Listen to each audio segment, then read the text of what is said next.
Salam əziz uşaqlar. Deməli biz burada bugün sizinlə vektorlarla bağlı olan bir-iki məsələyə baxasıyıq. Bu vektorlar mövzusunda da siz homotetiya anlayışı ilə qarşılaşacaqsınız. Amma biz vektorları keçən dərsimizdə keçsək də bir qısa xatırlatma eləmək istəyirəm yenə də sizin üçün. Vektorlar mövzusunu açaq. Deməli, bəli, vektor koordinatları ilə xarakterizə olunur. Yadınızdadırsa demişdik.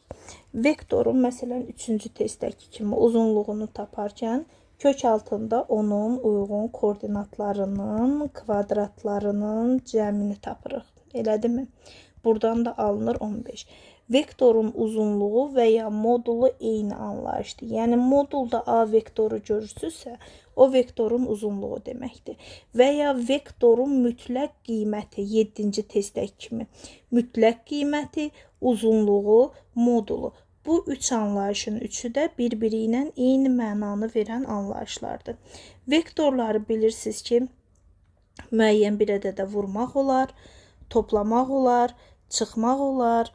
İndi onların biz hasili barədə də danışacağıq. Növbəti, vektorun koordinatlarını taparkən 15-ci testdəki kimi 2 nöqtə verilərsə və CD vektoru soruşularsa, son nöqtənin koordinatlarından başlanğıc nöqtənin koordinatlarını çıxmalısınız. Bu da belə. Keçək burada digər fərqli suallara. Vahid vektoru sizə xatırladaq 43-cü sualdakı kimi. Vahid vektorun uzunluğu nəyə bərabər olmalıdır? 1-ə bərabər olmalıdır. Ona əsasən K-nın kvadratı üstəgəl 5-də 4-ün kvadratı bərabərdir 1-ə və ya kök altında yazıb yenə 1-ə bərabər eləsəz, onsuz da eyni nəticəyə gələsiniz. Alınacaq 1-dən 5-də 4-ün kvadratını çıxdıqda 25-də 16-nı 25-də 9. K-da plus minus 5-də 3 alınacaq. Doğru cavab olacaq Y bəndi. Növbəti bir anlayış burada baxın 62-ci sual tipində olan suallardır. 62-ci sual tipində burada homotetiyadan danışır və əmsalı 2 olan homotetiyadan. Uşaqlar, bir var paralel köçürmə. Paralel köçürmə nədir? Məsələn, sizə bunların fərqini izah edəcəm. 5-2 nöqtəsi verib, deyir ki, K bərabərdir 3 əmsallı paralel köçürmədə. Bu zaman siz bunun koordinatlarının üzərinə 3 gəlirsiniz. 5-in üstünə 3 gəlirsiniz, alınır sizdə 8. 2-nin üstünə 3 gəlirsiniz, alınır 5. Yəni 8-5 nöqtəsinə çevrilir.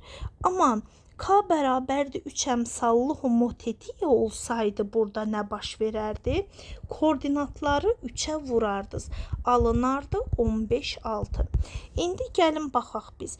Yəni K bərabərdir neçəsə əmsallı homotetiyada siz koordinatlardırmı, uzunluqdurmu, nədirsə onu həmin əmsala vurmalısınız. İndi burada 1-2 incə məqam var. Elə 62-ci testə baxırıq. A və B nöqtələri verib. Deyir ki, K bərabərdir 2 əmsallı homotetiyada A1, B1 nöqtələrinə çevrilir. A-nın koordinatlarını 5-2-ni yazırıq, 2-yə vururuq 14. B-nin koordinatları B1-ə çevrilib, 0-10-da 5-i 2-yə vururuq 1, -4-ü 2-yə vururuq -8. A1, B1 parçasının uzunluğunu tapmağı isə artıq bilirsiniz. 1-dən 10 çıxırıq, sondan başlanğıcı çıxırıq, kvadrata yüksəldirik 9-un kvadratı. -8-dən 4 çıxırıq, -12-nin kvadratı.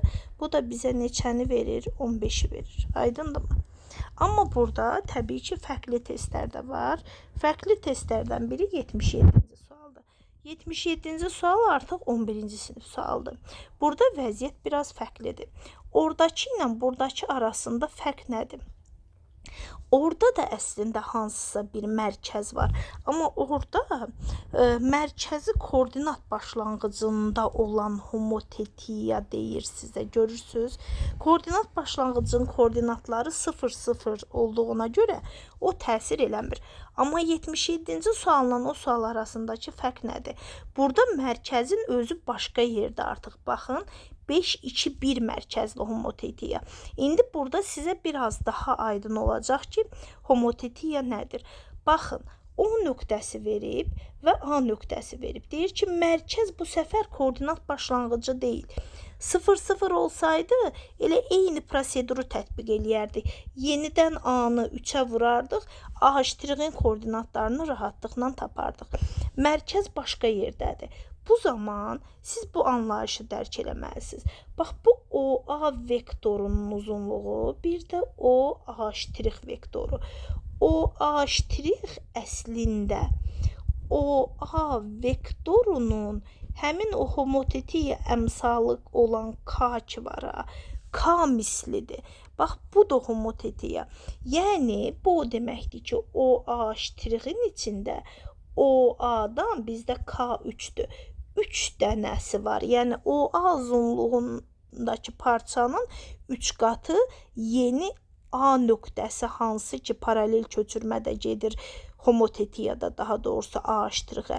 O A nöqtəsinin keçdiyi nöqtəyə getməsi üçün bu OA vektoru 3 dəfə uzadılmalıdır. Yəni, bir özü əlavədə 2 dənə. İndi bəs biz bu testi necə həll edirik? Biz elə birinci OA vektorunun koordinatlarını tapırıq. Bunu çox rahatlıqla taparıq. Sondan başlanğıcı çıxmaqla. 0-dan 5 çıxırıq, -5, -2-dən 2 çıxırıq, -4, 7-dən 1 çıxırıq, 6. Bu A-nın koordinatlarıdır. K da bizdə neçədir? 3. OA'-in koordinatlarını tapmaq üçün biz 3'ü OA vektorunun koordinatlarına vururuq. -15, -12 və neçə? 18. İndi bizə A'-in koordinatları lazımdır. Daha bunu tapmağa nə var ki? Onun koordinatlarını bizə verib 5, 2, 1. Elədimmi? Üzr istəyirəm. Və başlanğıcın koordinatları var, sonun koordinatları yoxdur. X-dan 5'i çıxırıq, -15 alırıq. Y-dən 2'ni çıxırıq, -12'ni alırıq. Və bu tərəfdə yazacağım. Z-dən 1'i çıxırıq, yəni onun Z-ini 18 alırıq. Buradan biz X-i tapırıq, -10, elədimmi? Y-i də tapırıq, -10, Z-i də tapırıq, 19. Və bizdən A'-in koordinatlarının cəmini soruşur. Onların cəmi, yəni -10, -10 və 19'un cəmi olur -1. Bax, əsl homotetiya budur. Baxın, OA vektorunun 3 qatı bizə OA' vektorunu verdi. OA-nın koordinatlarını tapdıq vektor olaraq. Homotetiya əmsalına vurduq. OA' vektorunun koordinatlarını tapdıq.